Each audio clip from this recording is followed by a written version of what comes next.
रामकृष्ण हरी मंडळी, सर्वांच्या अंतकरणात विराजमान परमात्मा पांडुरंगाला कोटी कोटी वंदन. आपण कधी विचार केला आहे का, आपल्या आयुष्यात इतकं ज्ञान आहे पण शांती का नाही? दिवसभरात आपल्याला कितीतरी माहिती मिळते, कधी वर्तमानपत्रातून, कधी बातम्यांमधून, तर कधी समाज माध्यमांमधून, कधी गप्पा गोष्टींमधून. पण आयुष्याला दिशा मात्र शून्यच. माहिती वाढली पण मन मात्र पोकळ झालं. भक्ती वाढली पण देव अजूनही सापडत नाही. का बरं असं होतं? शांतीब्रह्म एकनाथ महाराज म्हणतात, कारण तुझ्याकडे संगत आहे पण संतांची नाही. इथूनच हा संपूर्ण आध्यात्मिक प्रवास सुरू होतो. स्वहिता कारणे संगती साधूची, भावे भक्ती हरीची भेटी तेने. स्वहित म्हणजे जीवनाचं खऱ्या अर्थानं कल्याण. फक्त पैसा, पद, प्रसिद्धी नाही, तर आत्म्याची शुद्धी, मनाची शांतता आणि विचारांची उंची. आणि हे स्वहित कधी सुरू होतं? जेव्हा तुम्ही संतांची संगत करता. पण संतांची संगत म्हणजे काय? संत म्हणजे ज्यांना फळ नको, ज्यांना मान नको, ज्यांचं मन हिऱ्यासारखं पारदर्शक असतं, ज्यांच्या शब्दातून, नजरेतून, शांततेतूनही परमेश्वराचा सुगंध येतो. संतांची संगत म्हणजे केवळ त्यांच्या बाजूला बसणं नाही, त्यांच्या भावनेत स्वतःला बुडवणं. संत संगती स्वहितासाठी का अत्यावश्यक आहे? कारण संत आपल्या मनातील अहंकार नाहीसा करतात, संशय घालवतात, दिशाहीनता संपवतात आणि सर्वात महत्त्वाचं आपल्यातील भाव जागृत करतात. आता समजून घेऊ, भावे भक्ती म्हणजे काय?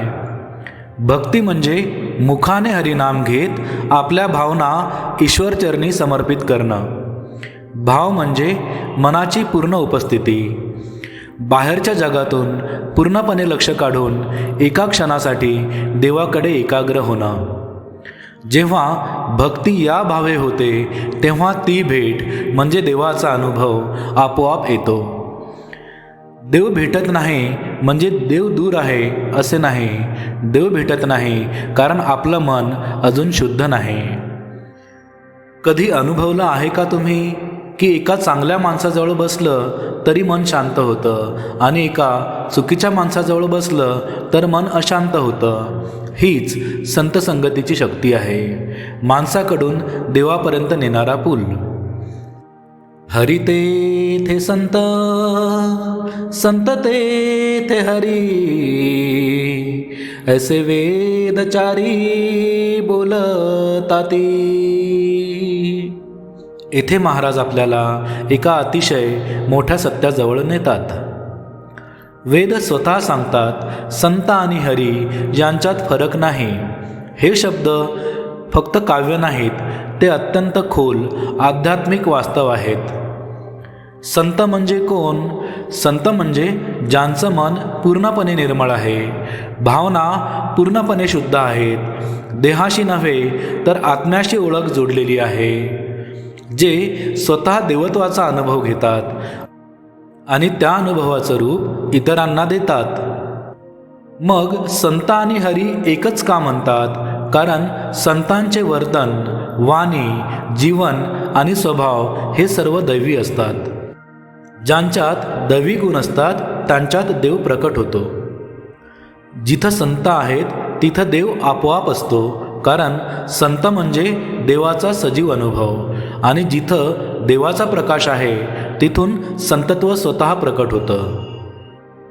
आपण देव कुठे कुठे शोधतो? मंदिरात, पुस्तकात, रीतिरिवाजांमध्ये, व्रत आणि उपवासात. पण एकनाथ महाराज सांगतात, देव शोधायचा असेल तर संतांच्या मनात बघा, त्यांच्या नजरेत बघा, त्यांच्या प्रेमात बघा.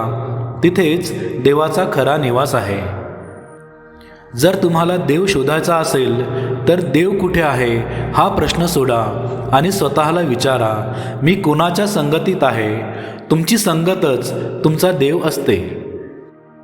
ब्रह्माडोळ साते वेदार्थ ना कळे,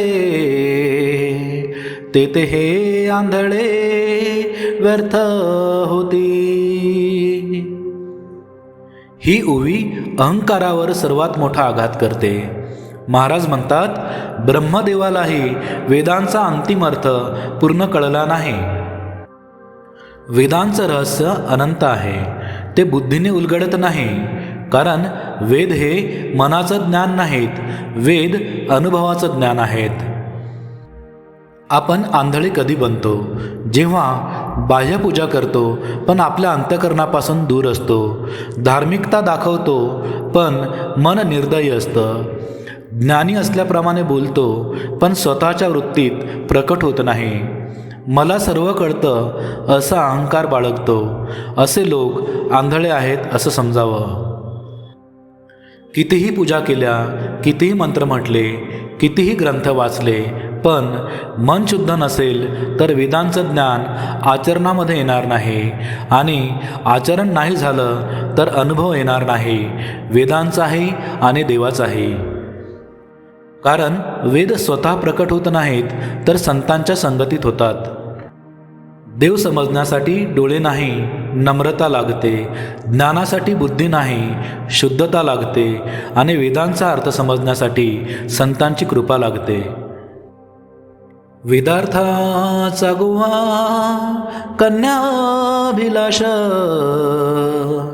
वेदे नाही ऐसे सांगितले. आपण आयुष्यात पाहतो की लोक देवाला मागतात मुलं, पैसा, नोकरी, प्रमोशन, यश आणि म्हणतात हाच धर्म आहे, हीच भक्ती आहे. पण एकनाथ महाराज थेट सांगतात, ही वेदांची शिकवण नाही. वेदार्थाचा गोवा म्हणजे वेदांचा चुकीचा अर्थ लावणे, देवाचा अर्थ आपल्याच इच्छांप्रमाणे फिरवणे. कन्याभिलाष म्हणजे अनावश्यक, मनाला चिकटून बसणाऱ्या इच्छा. एकनाथ महाराज म्हणतात, वेद कधीच सांगत नाहीत की देवाकडे तुमच्या इच्छा पूर्ण करण्यासाठी जा. आज बरीच धार्मिकता विरोधाभासी झाली आहे. देवा मला हे दे, मग मी तुला ते देईन. माझी एक इच्छा पूर्ण कर, मग मी एक व्रत करीन. हा व्यवहाराचा धर्म आहे.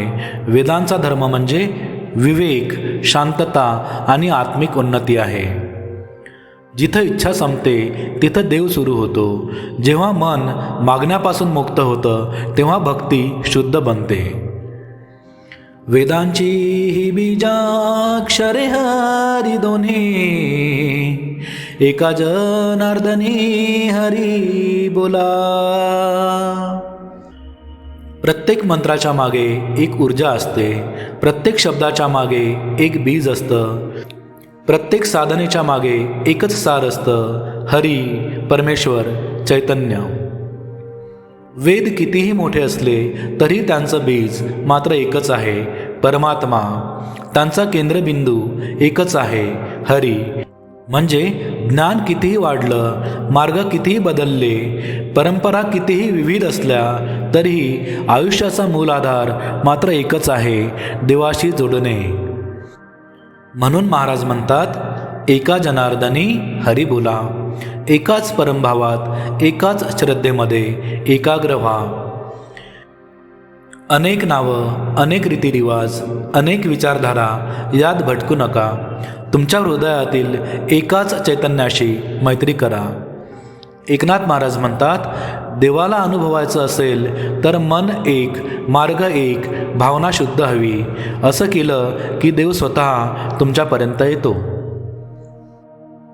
आता सर्वात महत्त्वाचं, साधुसंगती कशी प्राप्त होते.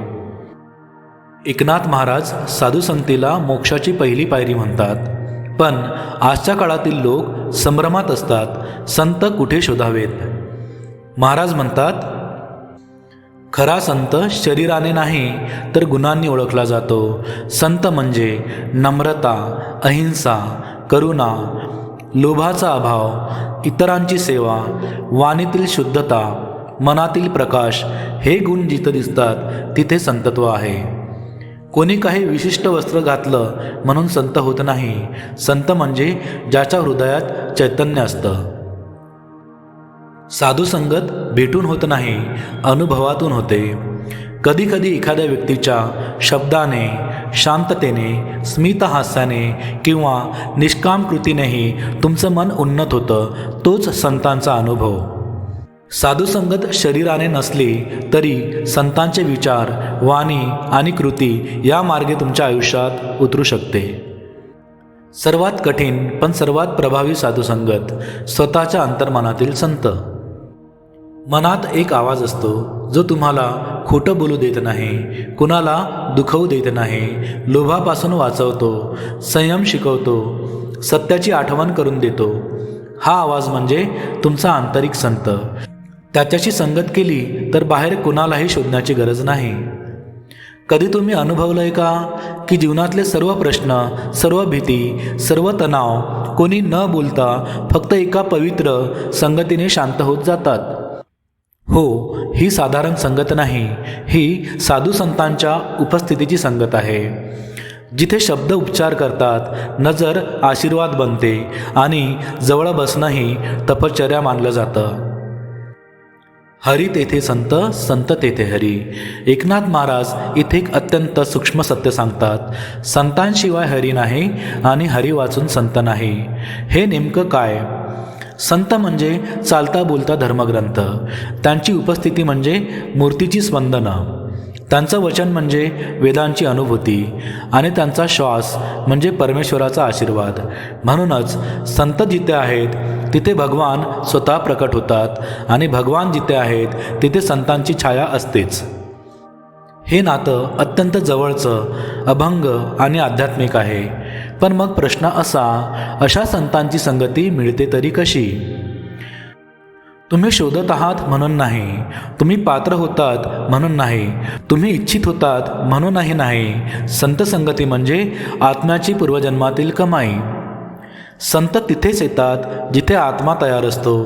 आणि आत्मा तयार कधी असतो? जेव्हा अहंकार वितळतो, जेव्हा मन शुद्ध होतं. संतांची संगत कधी मिळते? एकनाथ महाराज उत्तर देतात, जेव्हा मन हरिनामात शुद्ध होतं तेव्हा संत तुमच्या जवळ येतात. तुम्हाला साधुसंग मिळतो की नाही हे पाहण्याची गरज नाही. पहिल्यांदा स्वतःला तयार करा. आणि तयार होण्याचे 3 मार्ग. नित्य हरिनाम. वाचेवर हरिनाम आणि अंतकरणाची शुद्धी असली की जीवनातील काळोख प्रकाशामध्ये रूपांतरित होतो. शुद्ध हेतू. स्वहिताकारणे संगती साधूची. स्वहित म्हणजे आर्थिक किंवा सांसारिक फायदा नव्हे. स्वहित म्हणजे आत्महित. माझं मन शांत व्हावं, मला हरिप्रेम मिळावं, माझं जीवन सत्कर्मांकडे वळावं, हा हेतू असेल तर साधुसंग आपोआप प्राप्त होतो. सेवाभाव. जो देतो त्याला मिळतं. जेव्हा आपण अपेक्षा ठेवत नाही तेव्हा हरी स्वतः आपल्या अपेक्षा पूर्ण करतो. वेदांची ही बीजाक्षरे हरी दोन्ही. ही ओळी म्हणजे संपूर्ण संत मताचं सार.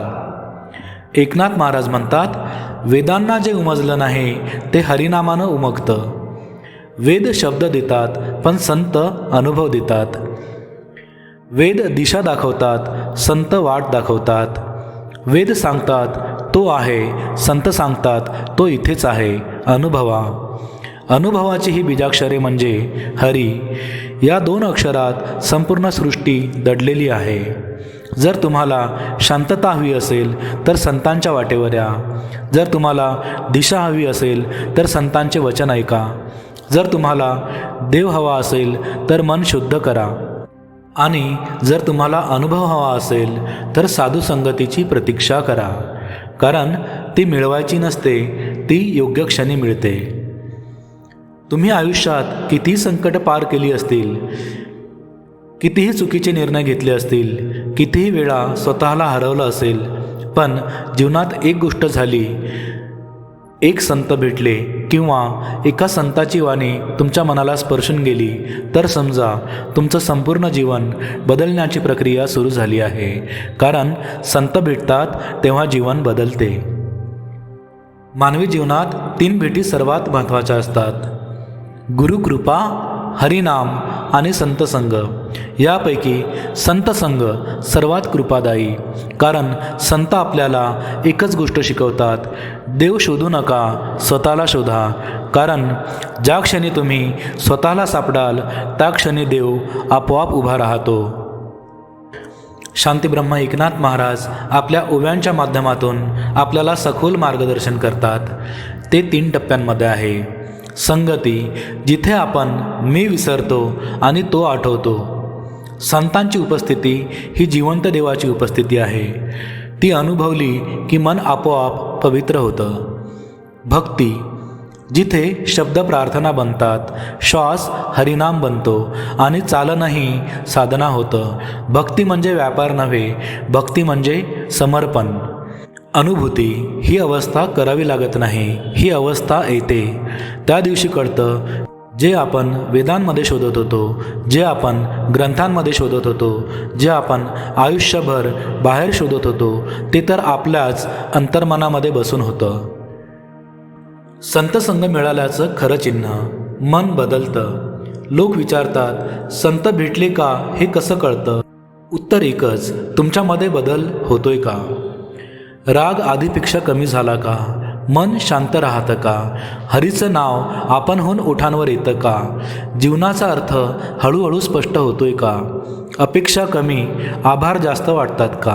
ही सर्व चिन्हे दर्शवतात तुम्ही साधुसंगतीच्या कृपेत आहात. साधुसंगती हा आपल्या आयुष्याचा सर्वात मोठा परिवर्तन बिंदू आहे. भक्ती ही आपल्या मनाची सर्वात मोठी औषधी आहे. हरी हा आपल्या श्वासाचा खरा आधार आहे आणि हे तिन्ही मिळाले तर संसार समुद्र सहज पार होतो. मग आजचा प्रश्न तुम्हाला विचारायचा आहे: तुमचं मन संत संगतीसाठी तयार आहे का? जर आहे तर देवाची कृपा तुमच्या दारात उभी आहे. जर नाही तर याच क्षणी एक छोटी सुरुवात करा.